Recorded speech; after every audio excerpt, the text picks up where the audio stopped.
Well, it's about 2 weeks before the end. This is going to be my last video, probably before.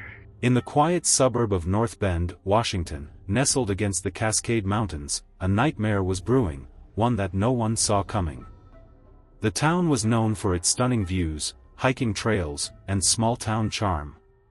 But on April 22, 2012, that peace was shattered by a plume of smoke rising from the Keller residence. It was early morning when the fire department responded to the blaze. What they found inside the modest home would mark the beginning of a chilling investigation, one that would uncover murder, obsession, and a shocking descent into darkness. Inside the charred home, firefighters discovered the bodies of 41-year-old Lynette Keller and her 18-year-old daughter, Kaylene. Both had been shot in the head. The fire hadn't killed them, it had been set to cover up the murders. Suspicion immediately fell on Peter Keller, the husband and father, who was nowhere to be found. As detectives arrived on the scene, they noticed something unsettling. There were no signs of forced entry, no indication of a struggle. It was as if the killer had moved through the house with eerie calm and purpose. The family's bank accounts hadn't been touched, the car was still in the driveway, and Peter had simply vanished into thin air. What followed was one of the most bizarre manhunts Washington state had ever seen. Investigators soon learned that Peter had been planning something for years, something terrifying. He had constructed a hidden bunker deep in the Cascade Mountains. For nearly a decade, Peter had been quietly hauling supplies into the forest: wood, concrete, camouflage netting, survival gear, slowly building a fortified hideout completely off the grid. He wasn't just running away. He had prepared for this moment like it was some twisted rite of passage. When police reviewed the home surveillance system, they found a chilling detail: a laptop with a series of video journals Peter had recorded in the days leading up to the murders. In them, he spoke in a calm, almost detached tone, confessing to what he was about to do. "I ended up shooting both my wife and daughter in the head," he said on one of the recordings. "I'm sure they didn't feel anything. I didn't want them to feel any pain." He talked about how he knew he'd have to kill them to escape, to start over in the mountains, to live off the land. "I always knew I'd have to kill them eventually," he muttered, as if it were just a footnote in his bizarre manifesto.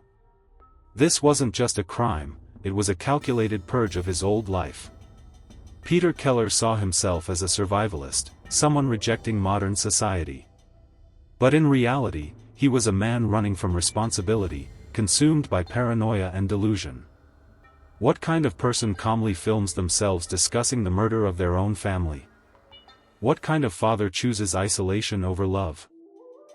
As the manhunt for Peter Keller intensified, search teams scoured the Cascade foothills, facing dense forests, steep terrain, and unpredictable weather. For days, there was no sign of him. Helicopters circled above, while ground teams combed the trails. Authorities believed he had fled into the wilderness he knew so well. Peter wasn't just hiding, he was surviving.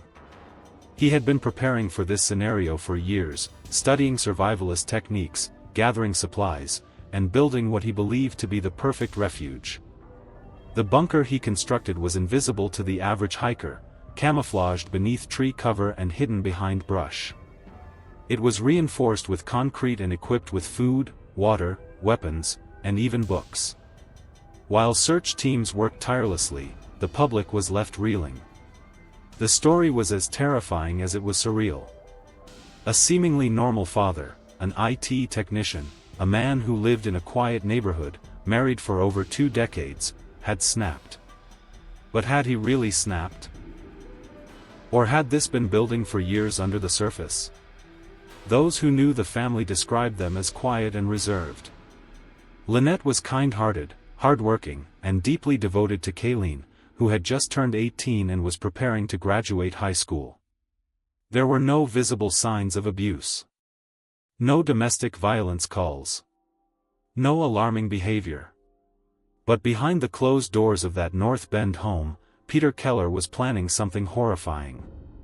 In one of his video diaries, Peter calmly detailed his reasoning.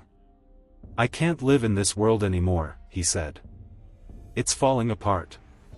I want to be alone. I want to live free. But I couldn't leave them behind."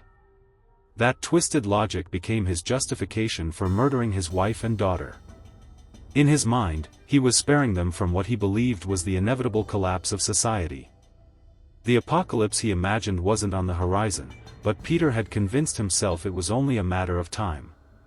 He documented everything.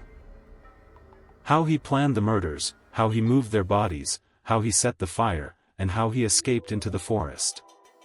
The videos were disturbingly methodical, like a how-to guide for a man detaching from his humanity. After nearly a week, on April 28, 2012, search teams finally got a break. A SWAT team member noticed a piece of camouflage that didn't quite blend into the landscape. They had stumbled upon Peter Keller's bunker. As the team approached, they moved with caution, knowing he was armed and likely prepared for a standoff. They surrounded the hideout and issued commands, but there was no response. For hours, they waited. Eventually, they deployed tear gas into the bunker. The air grew thick, and the team prepared to move in. When they finally entered, they discovered Peter Keller's body. He had taken his own life with a self-inflicted gunshot wound. The manhunt was over, but the horror he left behind would linger for years. As the initial shock faded, the long process of healing began, slow, painful, and incomplete. Peter Keller's actions didn't just end 2 lives, they shattered countless others. Lynette's relatives struggled with guilt. Some asked themselves if they had missed the signs, if there had been a way to stop what happened. Kaylene's classmates faced grief counseling, unable to comprehend how their friend, who once smiled and laughed beside them in the hallways, was now gone. The once peaceful home the Kellers had built together was left behind as a grim reminder of what had occurred, boarded up, silent, and heavy with memories. In the wake of the tragedy, law enforcement and mental health professionals used the case as a tragic example of the consequences of untreated psychological decline. They began pushing harder for community awareness of behavioral red flags and mental instability. Peter Keller had isolated himself mentally long before he physically retreated into the wilderness. He had become obsessed with control over his environment, his destiny, and ultimately, the people in his life. To him, the world was a place of danger and deceit. In his twisted logic, the only way to escape was to start over, alone. The remnants of his bunker remained a macabre curiosity for years. Hidden deep within the forest, the structure symbolized the horrifying intersection between survivalist paranoia and domestic tragedy. It was professionally dismantled by authorities after evidence collection, but stories of it circulated for years. Hikers would whisper about the Killer's Cave hidden somewhere in the Washington wilderness, though few could pinpoint the location. For some, it became a chilling cautionary tale. For others, it was a dark symbol of how even the most ordinary lives could hide unimaginable horrors. As time passed, documentaries and podcasts revisited the story, each adding more insight, speculation, and sorrow to the narrative. The tragedy became part of true crime lore. Not just because of the shocking murders, but because of the disturbing calmness behind them. Peter Keller didn't scream, rant, or rage. He built. He planned. He recorded. And then he vanished. His face, emotionless, cold, became etched into the memories of all who followed the story. But amid all the horror, the memories of Lynette and Kaylene remained the most powerful. Family members and friends made it their mission to honor their lives, not just mourn their deaths. A scholarship fund was created in Kaylene's name, helping other young women pursue their dreams the way she never got to. Community centers hosted talks about recognizing signs of mental illness and the importance of early intervention. Lynette was remembered as a loving mother, a kind friend, and a woman who deserved better than the fate she met. In the end, Peter Keller's attempt to disappear into the woods forever failed. Though he died alone in the bunker he built, the world did not forget him. Nor the horror he left behind. But more importantly, the world remembered Lynette and Kaylene. Their stories, once eclipsed by the violence of their deaths, became symbols of love, resilience, and the urgent need to protect those who may silently suffer in the shadows. The story of Peter Keller is one that leaves behind far more questions than answers, a haunting reminder of how darkness can dwell silently behind the most ordinary of doors. He was not a stranger, he was a father, a husband, a man who lived quietly in a suburban neighborhood. Yet behind that quiet exterior was a growing obsession with survivalism, control, and isolation. His descent into paranoia didn't explode overnight, it was a slow burn that finally ignited into the unimaginable. When Peter shot and killed his wife Lynette and their 18-year-old daughter Kaylene, he didn't act in a moment of rage. He acted with cold deliberation, methodically carrying out a plan he had spent years preparing for. What made this case so chilling wasn't just the brutality of the murders. It was the calmness, the precision, and the disturbing lack of remorse. Peter didn't run in panic. He vanished into a hidden bunker deep in the woods, built over 8 years with the sole purpose of escaping society. He had filmed parts of it, documenting not only the construction of his hideout but also his distorted thoughts about what he believed was coming. His bunker was well stocked, expertly concealed, and terrifyingly efficient, proof that this wasn't a man who snapped. This was a man who prepared to destroy and disappear. Even as law enforcement launched a massive manhunt, Peter remained hidden for days, watching news coverage of his own crimes on a portable TV inside his bunker. When authorities finally closed in, he chose to take his own life rather than face justice. And so, he died alone, surrounded by the supplies meant to sustain a future he never got to live. His suicide robbed the families of Lynette and Kaylene of answers, closure, and justice. But the story doesn't end with his death. The aftermath left a ripple effect that touched everyone who knew the family, everyone who lived in that community, and even those who only heard about it in the news.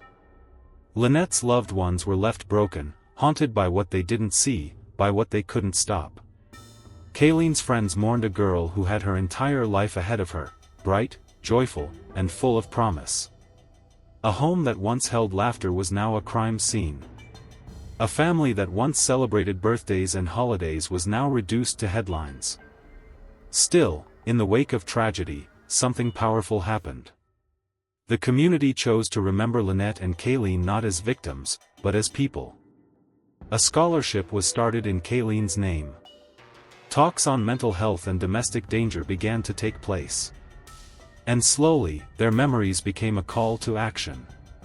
Peter Keller's story is one of warning, of how unchecked isolation and mental instability can lead to devastation.